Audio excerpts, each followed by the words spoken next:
오늘은 추수감사 예배로 우리가 하나님 앞에 나아가고 있습니다. 여러분은 한 해 동안에 하나님께서 어떤 은혜를 주셨고 오늘 어떤 감사의 제목으로 하나님께 나아오고 계십니까?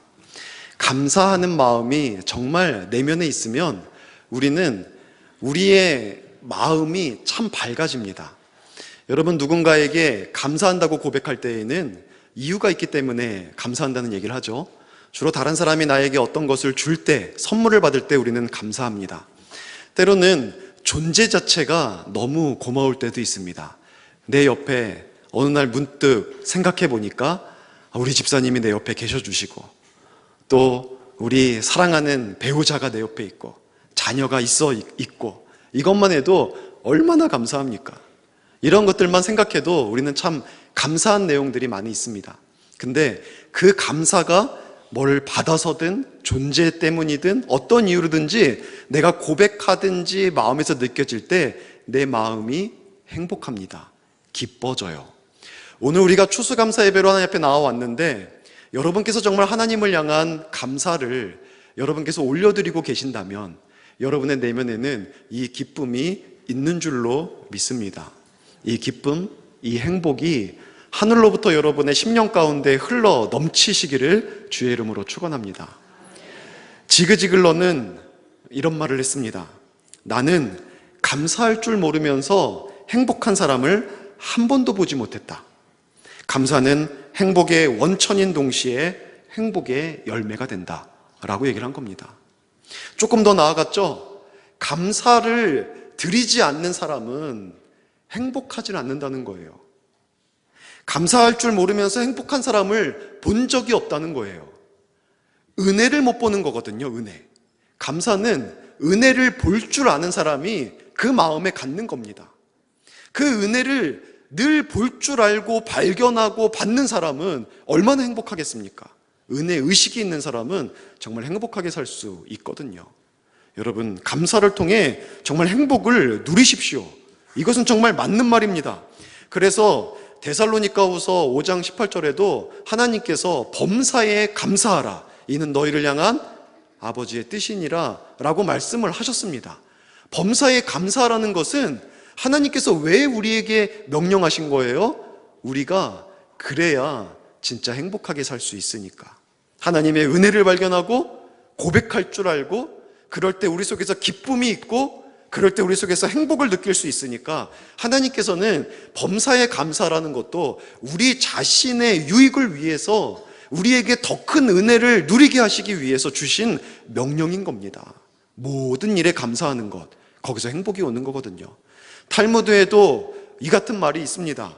세상에서 가장 현명한 사람은 배우는 사람이며, 세상에서 가장 강한 사람은 자기를 이기는 사람이고, 세상에서 가장 행복한 사람은 범사에 감사하는 사람이다 라고 말을 했습니다. 우리는 삶에 행복한 것이 많아서 감사하는 것이 아니라 감사하기 때문에 행복을 많이 누리며 살아갈 수 있는 겁니다. 근데 많은 사람들은 이것을 반대로 생각을 하고 싶어 합니다.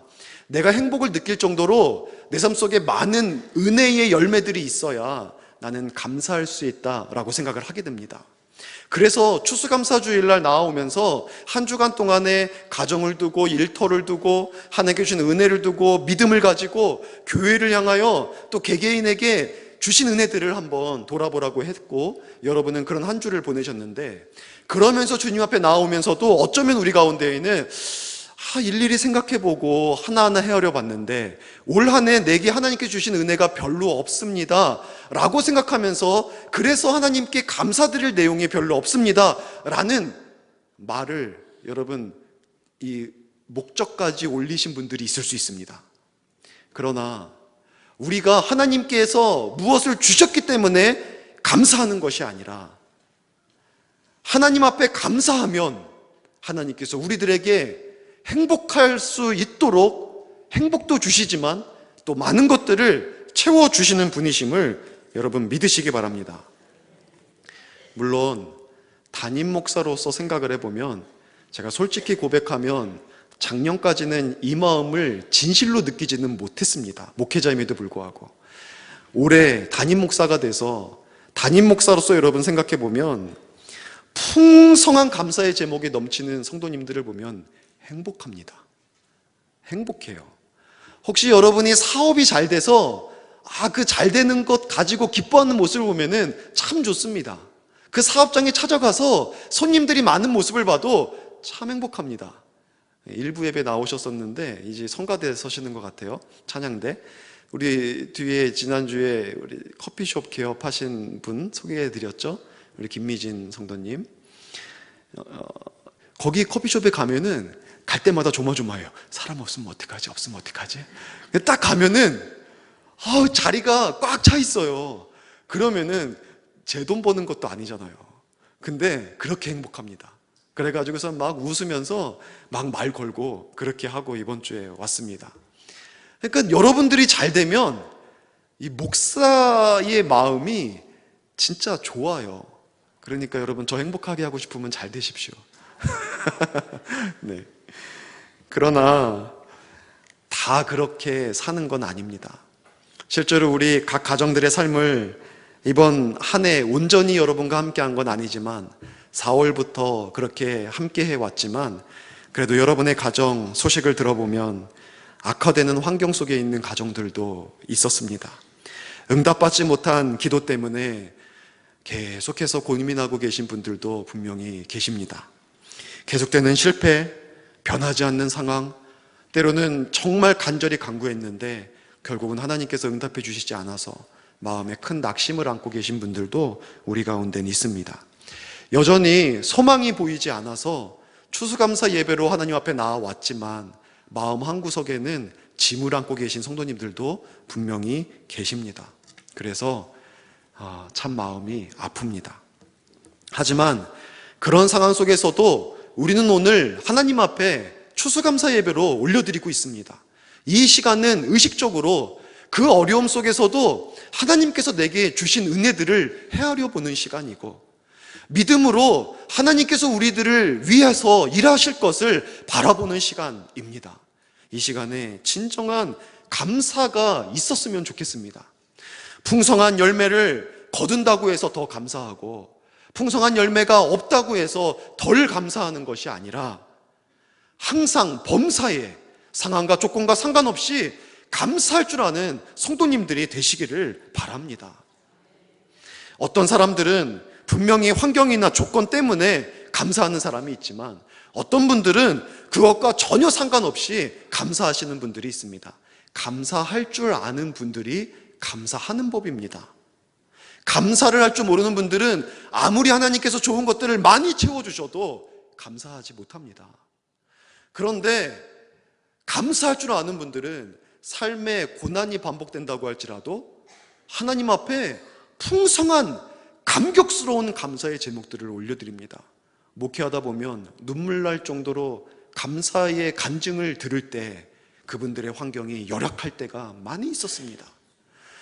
이렇게 놀랍게 하나님께 역사하시는구나라는 것들을 들을 때에 남들보다 훨씬 어려운 삶을 살아가시는 분들의 입술에서 나타날 때가 훨씬 더 많이 있었습니다. 감사는요, 할 줄 아는 사람이 하는 겁니다. 그래서 한 의사가 이러한 글을 썼습니다. 왜 모두 감사하지 않을까? 당연한 사실들을. 아버지가 계시고 어머니가 계시다. 손이 둘이고 다리가 둘. 가고 싶은 곳 어디든 자기 발로 갈 수 있고 손을 뻗어 무엇이든 잡을 수도 있다. 소리가 들린다. 목소리가 나온다. 그보다 더 큰 행복이 어디 있을까? 여러분, 두 눈으로 서로를 볼 수 있는 거 얼마나 행복합니까? 텔레비전에도 안 나옵니다. 저는 볼 수 있어서 얼마나 좋습니까? 나오래도 안 나갑니다. 농담이었는데. 그러나 계속 읽겠습니다. 아무도 당연한 사실들을 감사치는 않고 당연한 걸 하며 웃어버린다. 하루 3끼를 먹는다. 밤이 되면 편히 잠들고 아침이 오면 상쾌한 바람을 실컷 들이마신다. 웃다가 울다가 고함치다가 뛸 수도 있다. 그렇게 할 수 있는 모든 것이 당연한 일, 그렇게 멋진 것을 아무도 감사할 줄 모른다. 감사할 줄 아는 사람은 오직 그것을 잃어버린 사람뿐이다. 의외로 우리는 무엇인가를 잃고 나서야 이것이 얼마나 큰 감사 제목이었는지를 알게 됩니다. 앞이 보이지 않으면 두 눈 가지고 볼 수 있었을 때를 얼마나 축복의 시간이었는지 생각하게 됩니다.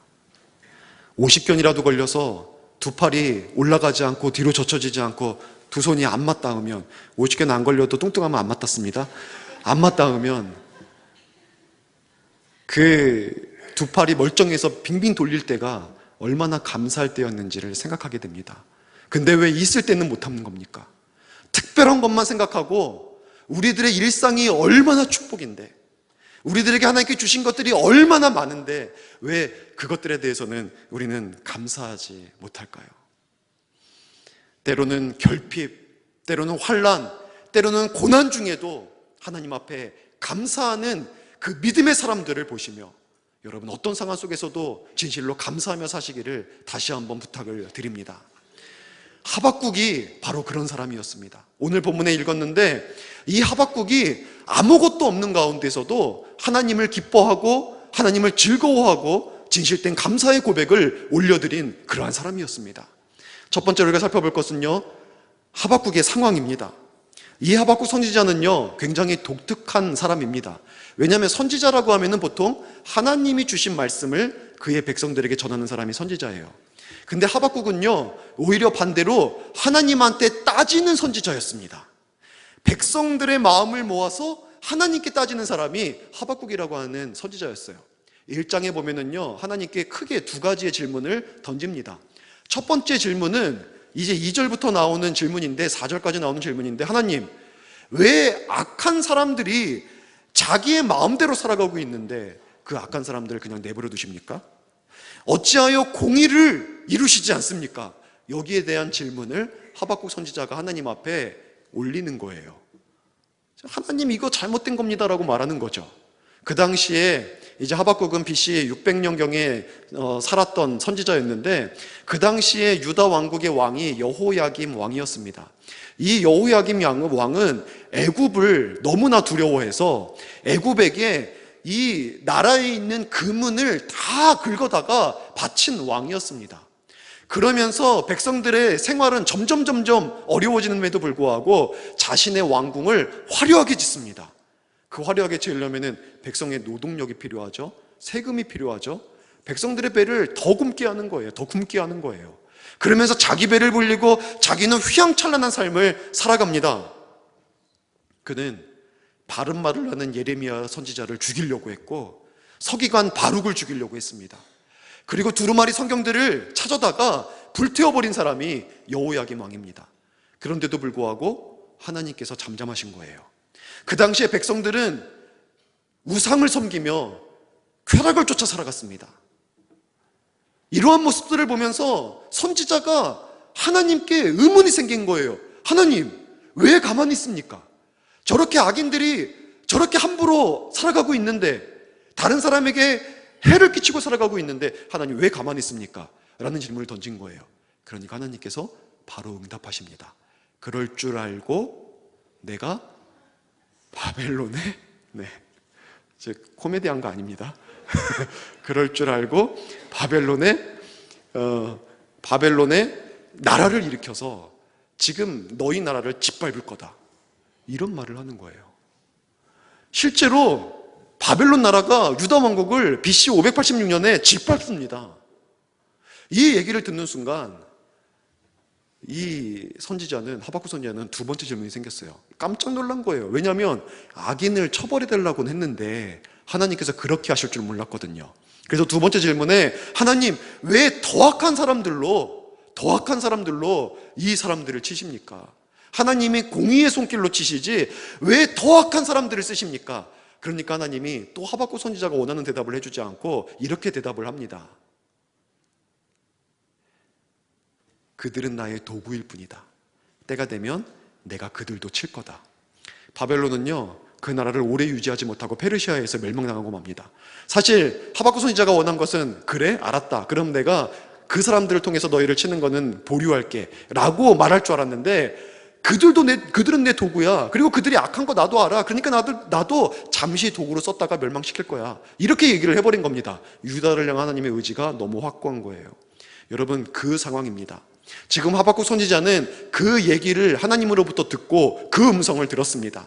그리고 나서 오늘 우리가 읽은 본문 16절에 보니까 하박국 선지자의 마음이 기록되어 있는데 이렇게 얘기하고 있는 거예요. 창자가 흔들렸고, 그 얘기를 들으니까 창자가 흔들렸다는 겁니다. 내 입술이 떨렸도다.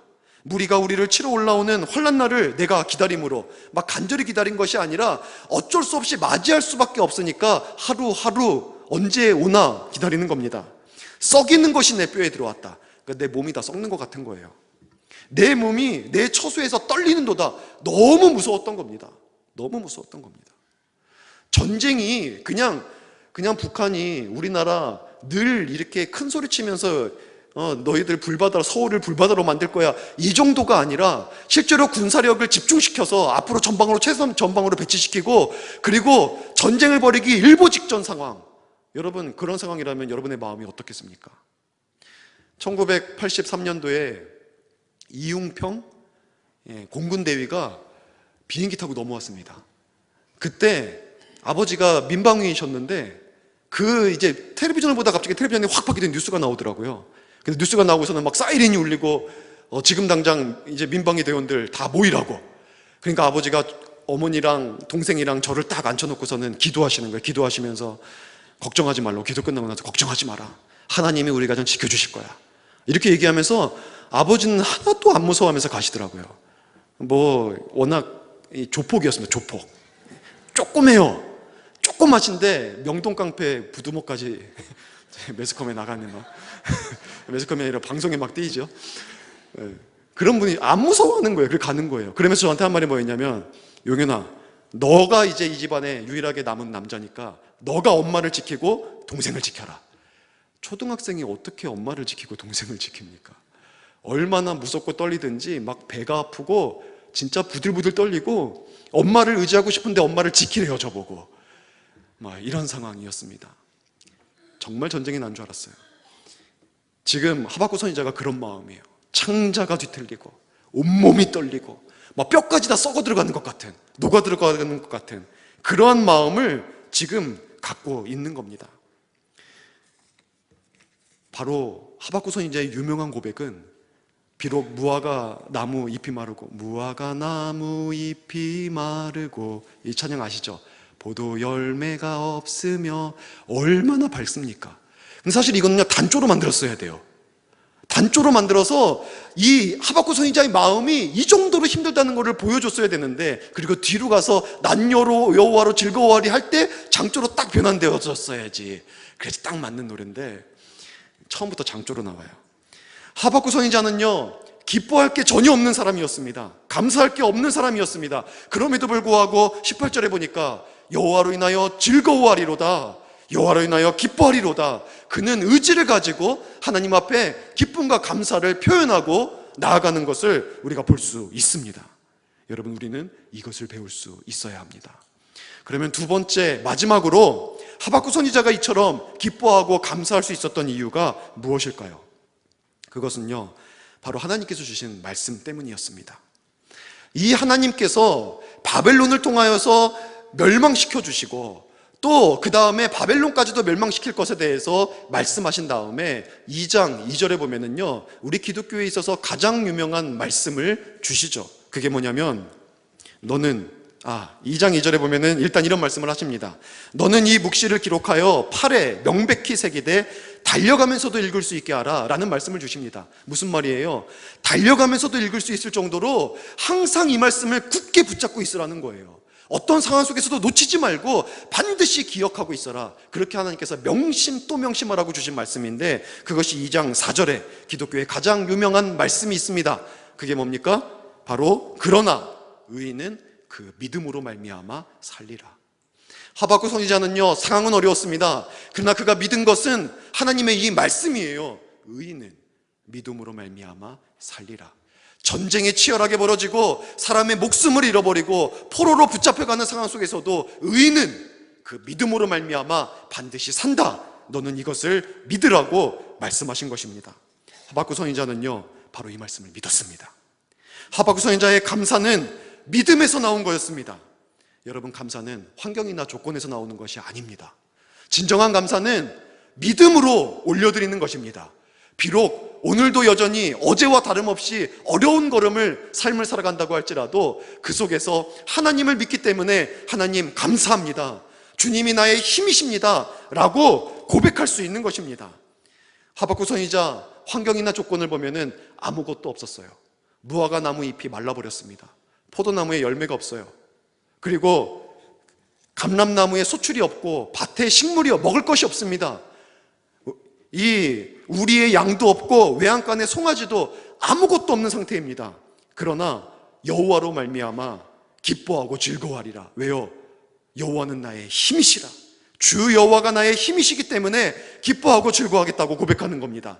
나의 발을 사슴과 같게 하사 나로 나의 높은 곳을 다니게 하시리로다. 여러분 절벽 같은 데 보면은 사진이나 아니면 다큐멘터리 통해서 보셨을 텐데, 절벽에 이 산악지방에 사는 사슴들은 절벽에 조금 나온 돌덩어리 위에도 딛고 올라가서 뜁니다. 펄쩍펄쩍 뛰어다녀요. 사람은 올라가기도 무서워서 엄두가 안 나는 곳인데도 불구하고 평지를 걷듯이 뛰어다닙니다. 하나님이 나의 발을 사슴과 같게 하사 벼랑 같은 삶을 살아가도 펄쩍펄쩍 뛰어 올라갈 수 있는 이 힘을 주신다는 겁니다. 그 하나님을 믿기 때문에 그는 감사를 고백할 수 있었던 거죠. 여러분, 믿음으로 감사를 고백하시기 바랍니다. 하나님께서 나의 힘이 되심을 고백하십시오. 그러면 그 믿음이 조건이 되어서 감사의 열매를 거두게 하실 것입니다. 의인은 믿음으로 말미암아 살리라. 이것이 하나님의 약속 아닙니까? 이 약속은 신약이 오면은 우리의 영혼이 구원받는 것에 쓰이고 있지만, 이 구약의 상황 속에서만 보면은 전쟁이 벌어지는 상황 속에서, 실제 삶의 환경이 어려운 속에서 믿음을 가지고 살아가는 사람은 하나님께서 은혜를 베풀어 주신다는 약속의 말씀입니다. 여러분, 이 은혜를 믿음으로 누리시기 바랍니다. 올 한해 얼마나 많은 은혜 속에서 살았습니까? 분명히 우리가 돌아보면은 하나님께서 우리에게 주신 은혜들이 많이 있을 것입니다. 이 은혜를 헤아려 볼 줄 아는 사람은 정말 축복을 많이 받은 사람입니다. 은혜를 볼 줄 아는 것만 해도 은혜입니다. 그러나 어쩌면 우리에게 여전히 나아진 것이 없고 오히려 악화된 상황 속에서 살아가시는 분들도 분명히 있을 것이라고 생각이 됩니다. 남은 것이 하나도 없는 삶을 살아가는 분도 계실 겁니다. 그러나 그러한 때 여러분 속으로 생각하십시오. 이제 나는 비로소 하나님만을 바라볼 수 있게 되었다. 제 은사 목사님이신 대구 동신교회 권성수 교수님, 이 교수님이 아이를 낳지 못해서 결혼을 한 다음에 오랫동안 고민을 했다가 영국에서 병원을 찾아간 겁니다. 세계에서 가장 유명한 불임센터를 찾아가서 그곳에서 검사를 맡았는데 의사 선생님 말씀이 당신 가정은 아이를 가질 수 없습니다. 포기하셔야 합니다 라는 얘기를 했다는 거예요.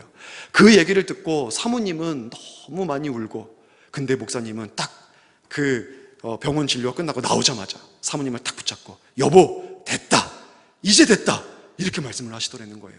그 말을 어떻게 이해할 수 있습니까? 사모님이 그게 무슨 말이냐 라고 얘기를 했는데 목사님이 하신 말씀은 뭐냐면 여보 이제 됐다, 이제야 하나님만 의지할 수 있게 됐다, 우리 이제 하나님만 의지하자. 그리고 바로 임신해서 딸을 둘을 낳았습니다. 첫째, 둘째, 그리고 그 딸이 시집을 가서 또 손주를 낳았어요. 그러니까 그 권선수 교수님이요, 저는 제가 교수님들 앞에 설 때 별로 안 무서워합니다. 별로 안 무서워해요. 그러니까 교만한 거죠. 근데 권선수 교수님 앞에 서면은요 눈도 잘 못 쳐다볼 정도예요. 그러니까 너무 탁월해요. 제가 아무리 잘 준비해 가도 항상 제 머리 위에 있어가지고 눈도 잘 못 쳐다보고 되게 냉철하고 냉정합니다. 근데 그 손주 사진을 보면서 너무 좋아하는 거예요. 얘가 우리 딸애 알아가면서 너무 좋아하는데, 와, 할아버지 되니까 역시 다르더라고요. 할아버지 되니까. 많은 분들이 저한테 시우 바라볼 때, 아니, 딸을 보는 게 아니라 손녀를 보는 시선이라고. 제가 시우면 너무 좋아가지고 그러는데, 여러분, 우리가 아무것도 더 이상 기대할 수 없을 때, 그때 비로소 하나님을 바라볼 수 있는 때입니다. 여러분, 그로 말미암아 믿음 가지고 감사하십시오. 오늘 추수감사주일, 여러분이 혹시 한 주 동안 곰곰이 생각해 봤어도 도저히 감사 제목이 없었다 할지라도 오늘 이 시간, 하나님, 내가 하나님 때문에 기쁩니다. 내가 다른 것, 내 삶의 환경 아무리 둘러봐도 만족하는 거 하나 없지만 하나님 나의 힘이 되어 주셔서 감사합니다. 주 여호와로 말미암아 기뻐하고 즐거워하겠습니다. 이 고백을 드리시기를 주의 이름으로 축원합니다. 이제 말씀을 마치겠습니다. 코넬리어스 라이언이라고 하는 미국의 소설가가 있었습니다. 이분은 제2차 세계대전 세상에서 가장 긴 하루, 너무 먼 다리 등의 책을 쓴 분입니다. 우리나라에도 번역되어 있습니다. 이분은 5년 동안 중병에 걸려서 투병을 하다가 돌아가셨습니다. 그런데 그 5년 동안 매일 아침 눈을 뜰 때마다 그는 감격스러운 목소리로 이렇게 기도를 하더라는 거예요. 하나님, 오늘도 좋은 날 주셔서 감사합니다. 이 기도를 드렸다는 거예요.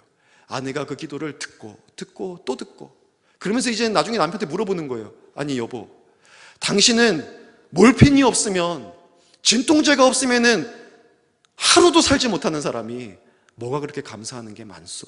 라고 물어봤다는 거예요. 그러니까는 이 소설가가 마치 기다렸다는 듯이 나에게는 5가지 감사의 제목이 있어 라고 얘기하면서 이런 얘기를 했습니다. 첫 번째, 사랑하는 당신 다시 볼 수 있어서 하나님께 감사합니다.